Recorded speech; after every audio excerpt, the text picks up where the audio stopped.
What's up, YouTube? It's your boy, finally back. So long story short, I've just been sloughing off over here. I was neglecting my duty to record this video for no real reason at all. I just got my phone set up in the windshield here, and stopped at Love's in Katy, Texas. Here in Katy, I've got to go pick up a load. Let's see, where does it say we're going to? We are going to Igloo. Yeah, we're gonna go pick up some Igloo coolers. It's gonna be another really light load, so hopefully the wind isn't too bad. They had a truck get blown over on the interstate in Arkansas, from what I heard. But we're gonna be going down the Gulf Coast. We're gonna go down I-10 all the way to Shelby, North Carolina. So we got us a this is 1,039 miles plus 30 miles empty, so about 1,069 miles to go. So tomorrow I got a live load at about, I want to say what is it, 10:30 or 10:20 in the morning, the afternoon, whatever you want to call it. We just got to be there, pick it up.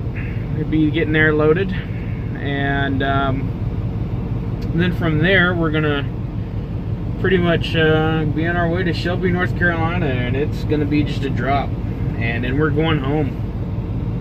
It's been about a month and a half out on the road this time out. Not the most, sorry for that notification, guys, but not the most time I've spent on the road. I think the most I've ever spent on the road has been like 2 months, maybe 3 at the most. That was when I was single. You know, I didn't really have too much to do when I got home, so I just figured I'd stay out on the road. But now that I have a fiance, and even when she was my girlfriend, you know, I have obligations at home. So that's why this is the single man's game. If you're single, this is the perfect opportunity for you. But if you got kids and all that, this might not be the best for you. Look at that beautiful W9. Yeah, I wouldn't mind having one of them. But you know, I found a company that runs a long-nosed Peterbilt. They don't look quite like that, but you know, most of y'all probably can't tell the difference unless you're a truck driver. But I found a company that runs them. I've got enough experience to get on with them. I just got to get my hazmat and tanker endorsement. So something that I'm thinking about doing sometime in the future. I might or might not. They're offering 60 cents a mile for a loaded hazmat trailer, and 55 cents a mile just for the endorsements.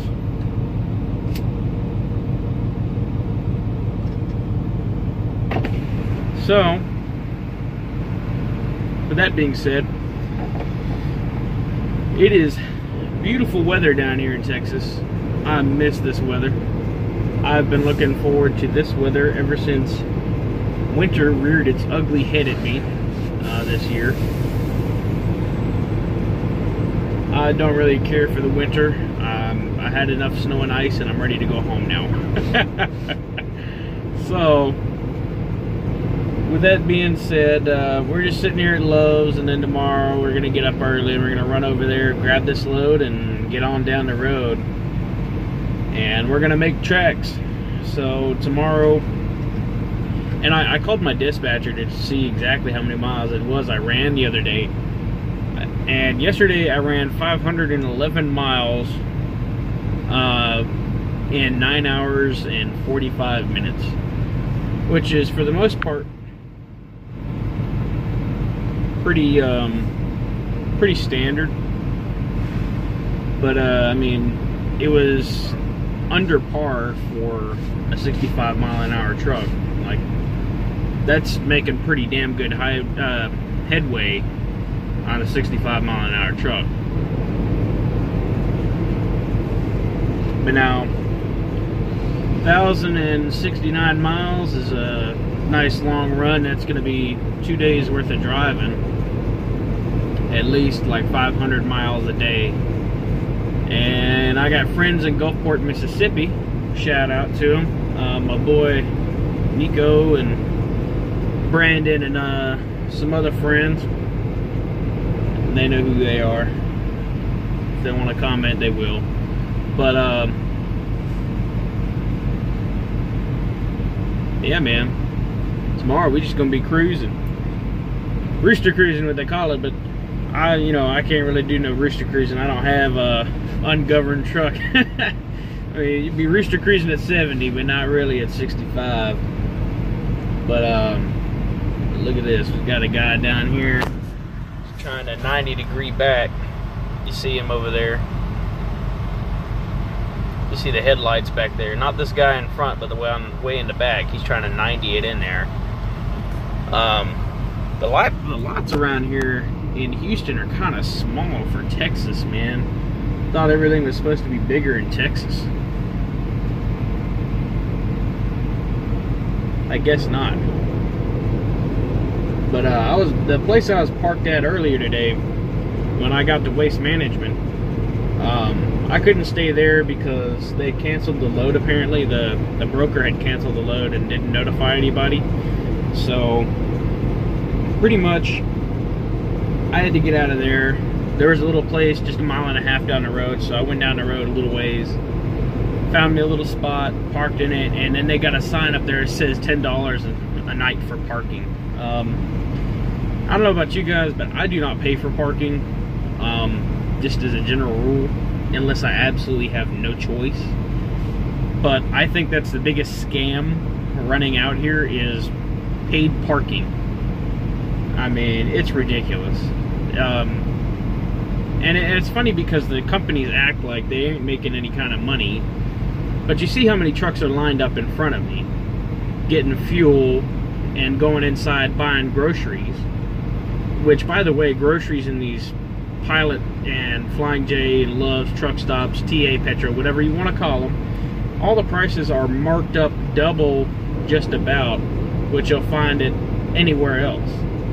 If I go to Walmart, I might find something $5 or $10 cheaper than I'll find here at Love's. So, just some advice for you guys: don't if you can, don't shop at Love's or any of these big truck stops. My favorite places are the mom and pop shops, man. Those places are awesome. Mom and pop shops always have the best food, the best service. You know, the waiters and waitresses don't necessarily complain about their jobs quite as much, it seems. You know, I always try to support the mom and pop shops that are good. If you're ever running down, I think it's US 22 or US 20 in Pennsylvania, there's a little pizza shop on top of a hill, and some of you guys might know it. I can't remember the name of it. I think it's called My Sister's Bistro. And that place is run by an Italian family. They're American Italian, of course. You know, they speak just like you and me. They're not from the old country or nothing. But man, I had some chicken parmesan from that place. It was so damn good one time when I was there. I swear, that was a good place to get a bite to eat. But otherwise, I might see about sitting my phone up here in the dash like I got it now, so that you guys can watch me drive along. I don't know how well it'll translate, but I'll have to edit the video so it won't be so long, but just so that you guys can see what driving out here is like, depending on where you go. But I'm trying to keep these videos around like 10-15 minutes. I'm trying not to keep them too long. I know I tend to ramble on, so you know, trying to hold an audience's attention for more than 10 minutes is a lot harder than it seems. So, and I don't really necessarily have a very big following, so it's just one thing that you know, you have to kind of keep in mind it's a YouTube formula. I know people use keeping the videos 10 minutes or under, so I'm gonna probably cut this one a little bit short, but for the most part, well, we'll make this video probably about 15 minutes. Yeah, we're at 10 minutes 20 seconds already, so we'll add on another 5 minutes, but otherwise I'll try to keep them shorter. But this guy, better watch out. There's a car trying to come up here behind him, and another semi. I guess he's trying to find a spot to get fuel at. I guess somebody moved up finally.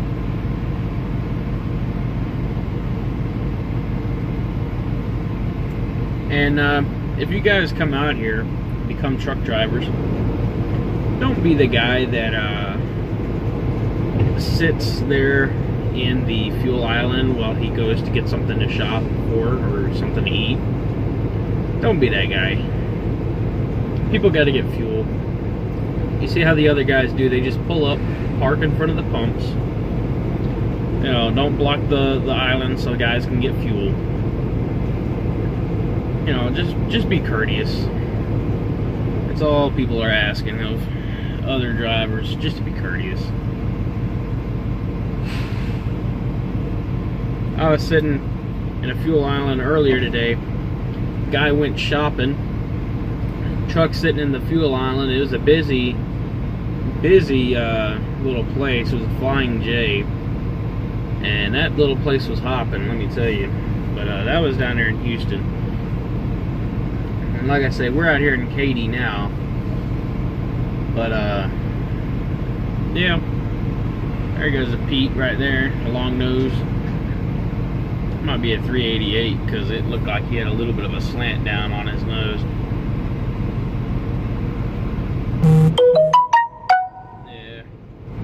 It's a 388. He's got a, you can tell the 388s usually from the 389s, because the 388s don't have the big air breathers on the side, or the air tanks, I think is what they are. I'm not exactly sure what they are. You know, the big chrome piece that sits on the side underneath the mirror next to the hood.